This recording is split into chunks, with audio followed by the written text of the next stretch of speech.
As a confirmation of Glenn's story and also the basis for Becky's sermon, I'm going to read a very familiar passage from Matthew chapter 2.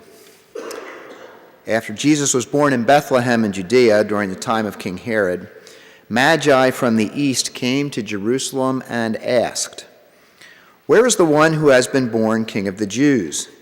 We saw his star when it rose and have come to worship him." When King Herod heard this, he was disturbed, and all Jerusalem with him. When he had called together all the people's chief priests and teachers of the law, he asked them where the Messiah was to be born. "In Bethlehem, in Judea," they replied, "for this is what the prophet has written. But you, Bethlehem, in the land of Judah, are by no means least among the rulers of Judah. For out of you will come a ruler who will shepherd my people Israel." Then Herod called the Magi secretly and found out from them the exact time the star had appeared. He sent them to Bethlehem and said, "Go and search carefully for the child. As soon as you find him, report to me so that I may go and worship him." After they had heard the king, they went on their way, and the star they had seen when it rose went ahead of them until it stopped over the place where the child was. When they saw the star, they were overjoyed. On coming to the house, they saw the child with his mother Mary, and they bowed down and worshipped him. Then they opened their treasures and presented him with gifts of gold, frankincense, and myrrh. And having been warned in a dream not to go back to Herod, they returned to their country by another route.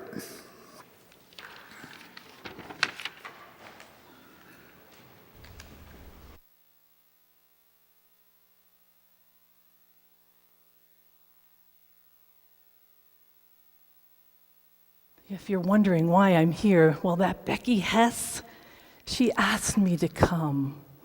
And if any of you know her, once she gets an idea in her head, it's very difficult to say no. So I said I would come, but I do wonder. I wanted to just say, God bless her dear husband. So you probably wonder, who am I? You see, I come here. I am a relative of the Magi. Basically, one of the Magi was my descendants. I like to call him my great-granddaddy, which makes me the great-granddaughter of one of the Persian Magi. Basically, my relatives were from the East, in what we now call the country of Afghanistan. Some of us are known as Persian. Around here, you know us for our great Persian rugs. Well, my great-granddaddy was not a rug maker, and he was not a king, but he was a finder of the king. And he journeyed to find Jesus. I came here today because I so badly want to inspire the following of Jesus. Even just saying the name, it dispels fear. And as I talk with you, I think, I shall not fear. For you all seem like you could be my family. So, if you are family, I can peek out. Please listen as I share a poem.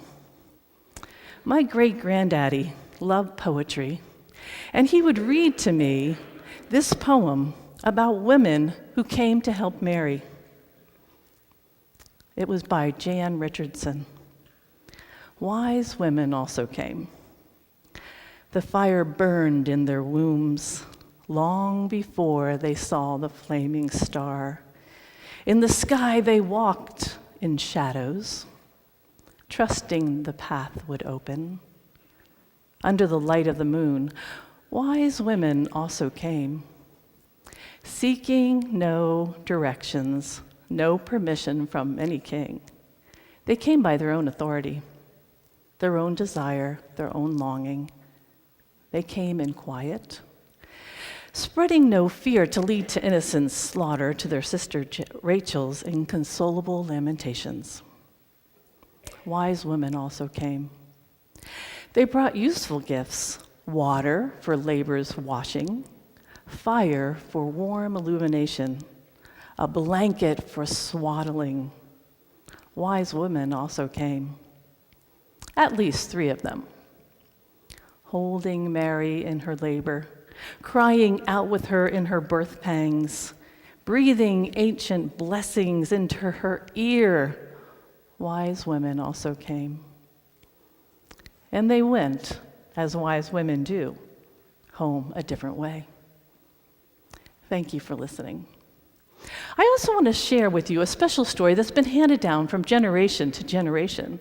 You see, my nomadic people, we watch the night sky and we're comfortable in the wildness of the land. Knowers, anticipators, knowing a leader is coming, a great ruler, they would say. So I'd like you to journey with me. If you want to close your eyes, go ahead. Just don't snore. But picture being in the wilderness. Do you hear the marbled ducks quack?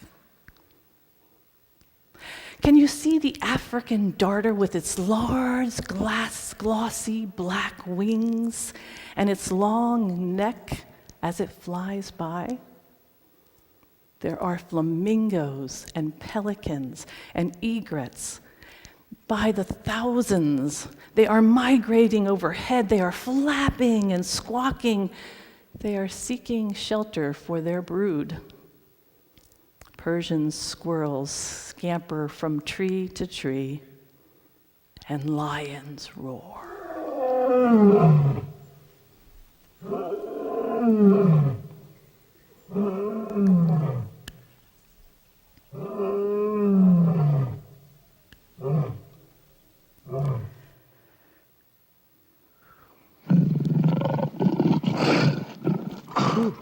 It's making me sweat just thinking about it. Life is both dangerous and inspired. Provides invitations to watch the stars in the night and participate with creation. I invite you to open your eyes back up again. Waiting. It was so common back then. By the day and by the decade, we would wait. The moon came, waning and waxing, small and large, hidden and seen. Sometimes it would provide shadows on our darkened path. Until one night, there was a new beam of light. It rose. It was a supernova, a comet, a planet alignment. Well, some say yes and some say no, but for my people, it was a sign. Birth had come, blessing had come to the earth. Seeing that light, sensing the blessing, my granddaddy and his scholars prepared to honor, to bless, and to align with the baby king. Their caravan was consulted. Their course was planned. Their provision was garnered. And while they passed through one country, they knew that they must stop and honor the king of the day. They came into Judea. This was a foreign country. They saw colossal building projects. They saw a fortified castle and magnificent buildings. Everything was huge. And what was that leader's name? Do you know his name? Do you remember? King, We called him our little nickname in our family. He was known as King Hatred. I think he called himself King Herod. The man was so prideful. Unfortunately, my people had to spend time with Herod. Herod was a man. He would say the right words, but the actions were not together with his words. They went to Herod, and they said, "Where is the child who has been born King of the Jews? We observed that there was a star rising, and then we watched." Good old Herod, he began pacing the floor. His face broke out into a sweat. He muttered bad words under his breath. Herod had no answer. He called the chief priests and the scribes, and he said, "Where is the Messiah going to be born?" They studied the scrolls, and they came forth with an answer. "Bethlehem," the translator told them. Bethlehem. My great-granddaddy just wasn't sure. Was it true? Was Herod telling them the truth? Because they looked at his face. They thought, what is that look on his face? Why is there fire coming from his eyes? Why are his cheeks so pale? Is Herod telling us correctly? Herod called them for another meeting. It was a secret conversation. They said he wanted to know, when exactly was the star rising? I need to know exact time. You see, our people, we live by the moon. Exact time. We couldn't give exact time within 2 years. Finally, my granddaddy and the scholars, they received the blessing to go search diligently for the child and then return to Herod. Now, after Herod spoke, they left as quickly as possible. But they were saying, "I feel a shiver in my spine. Something is not as it should be." They journeyed towards Bethlehem. Now, at this point in the story, my great-granddad would introduce his friend who came along with him. His friend's name was Frank. You see, Frank was the practical joker in the group. For instance, if one needed to eliminate a body fluid, or quite frankly, if one needed a little bit of a potty break, good old Frank would watch where they would go, and then he would hide close by, and when they were in that place of needing to be alone, he would roar, and everything would be scared out of that person. So here's a little conversation between Frank and Granddad. Frank said, "Did you hear that? What was that noise?" "I think it was a lion." Granddad said, "No, it's not a lion. It's my camel. It has stumbled over a rock." Frank, "Are you sure it was your camel? I get so tired of you traveling by night. I don't understand why we need to travel by night." Granddad said, "Look at Frank. I told you that we have to get out of here. I simply do not trust Herod." So they journeyed onward. And the night after the camel tripped, they saw it. They saw it.